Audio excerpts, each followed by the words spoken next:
আরাবি বোনের জন্য এই শীতে মোজা কিনে এনেছে। বলছে আম্মু দেখো বোনের জন্য দুই জোড়া মোজা এনেছি। বোনকে আমি কত ভালোবাসি। আরাবির মন এই ভালো এই খারাপ। তো বলছে যে এই দেখো মোজা আর তাড়াতাড়ি বোনকে পরাও, এখন তো শীতের দিন, বোনের ঠান্ডা লাগবে, তাই বোনের জন্য মোজা কিনে বন্ধুরা এরকম ভাই কার কার আছে? ছোট্ট বোনকে কি ভালোবাসে আরাবি।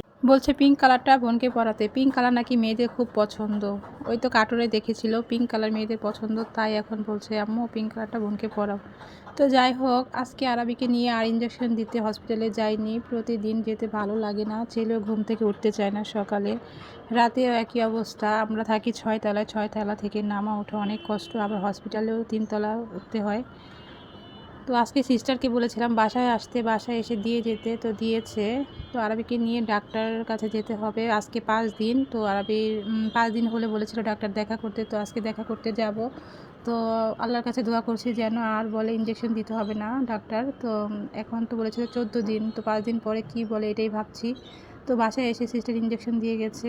আর আরাবির বোন কিন্তু একটু মাশাআল্লাহ কথা বলে। তো আরাবির নানু কিন্তু আমাদের বাড়িতে এসেছে। একা তো আমি 2 বাচ্চা নিয়ে পারি না, তাই এসেছে। এখন এই যে আমি একটু ভিডিও করছিলাম, এদিকে তাকিয়ে আছে, কথা বলা বন্ধ করে দিয়েছে। বাচ্চারা তো এরকমই হয়, মোবাইল দেখলে কথা বলা বন্ধ করে দেয়, মোবাইলের দিকে তাকিয়ে থাকে। তো মাশাআল্লাহ আমার মেয়ের কিন্তু 3 মাস হয়ে গেছে, এখন একটু কথা বলতে পারে। আরবি বাবা বলছিল পিঠা খাবে, চিতই পিঠা। তো এই শীতে তো চিতই পিঠাই সবচেয়ে বেশি মজা আমার কাছে মনে হয়, কারণ ঝাল ঝাল যে খেতে পছন্দ করে তার জন্যই, কারণ মাংস দিয়ে চিতই পিঠাটা খুব ভালো লাগে মিষ্টি থেকে বেশি। তো চিতই পিঠা তো যখন তখনই বানানো যায় আর খাওয়াও যায়। তো আরবির বাবার জন্য ফ্রিজ থেকে কিছুটা গুড়ি বের করে তাড়াতাড়ি ঝটপট পিঠা বানিয়ে নিয়েছি। ফোনে বলেছিল এসেই খাবে বানাতে। তো আজকে মাংস রান্না হয়েছিল, তাড়াতাড়ি বানিয়ে নিলাম। ওই তো আরবি বাবা চলে এসেছে, আরবির ইঞ্জেকশনও শেষ হয়ে গেছে। তো 2টা ইঞ্জেকশন নিয়ে এসেছে আরবির বাবা। তো আরবির হাতে কিন্তু সমস্যা, তারপরও মাকে হেল্প করতে বসে থাকে, বলে আম্মু তুমি আমাকে বলো আমি তোমার কাজ করে দেবো।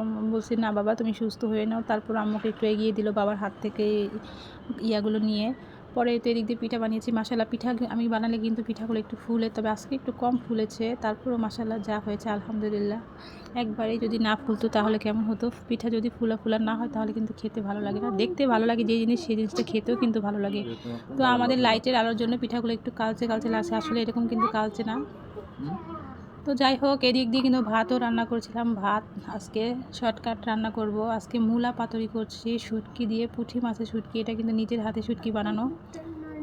এই শীতে কিন্তু মূলা চচ্চড়ি, সিম চচ্চড়ি, বেগুন চচ্চড়ি শুটকি দিয়ে খেতে খুব ভালো লাগে। মূলা কিন্তু পুঁটি মাছ দিয়ে রান্নাও করা যায় ঝোল করে, আর এটা তো মূলা শুটকি আর পুঁটি মাছের শুটকি মূলা দিয়ে রান্না করছি। তো এটা একদম শুকনো শুকনো করে রান্না করব। এটা খেতে আমার কাছে ভালো লাগে, আমরা সবাই পছন্দ করি। আরবি কিন্তু এগুলো খায় না। আরবির জন্য যে পালং শাক, সাথে হচ্ছে মাছ, শিং মাছ দেবো। শিং মাছ দিয়ে পালং শাকের ঝোল রান্না করব। তো ধনেপাতা, শীতে কিন্তু ধনেপাতা ছাড়া কোনো তরকারিই মজা লাগে না, শীতের মধ্যে ধনেপাতা দিতেই হয়। অনেক বাচ্চারা আছে ধনেপাতা মুখে লাগলেই ফেলে দেয়, খেতে চায় না। আরবি এরকম, আরবি ধনেপাতা পছন্দ করে না। তো একটু কুচি করে কেটে দিই যেন আরবি মুখে না লাগে, আর হাতের সামনে থাকলে বেছে দিই। তো আরবি এদিক দিয়ে ইঞ্জেকশন দিয়ে খেলছিল, আর ওর ওষুধ খাওয়ার সময় হয়ে গেছিলো। তো বলছে আম্মু আমি খেলছি বলে ইঞ্জেকশন হাতে নিয়েছো, কাকে দেবে? বলছে আমার বোনকে দেবো। তো দেখলাম হাঙ্গাটা ধরে একটু জ্বর আছে কিনা, আল্লাহর রহমতে না জ্বর নেই। তো ওষুধ নিয়ে এসেছি, আর অনেকটাই বেজে গেছে, 11:30 মতো ওষুধে খেতে হবে।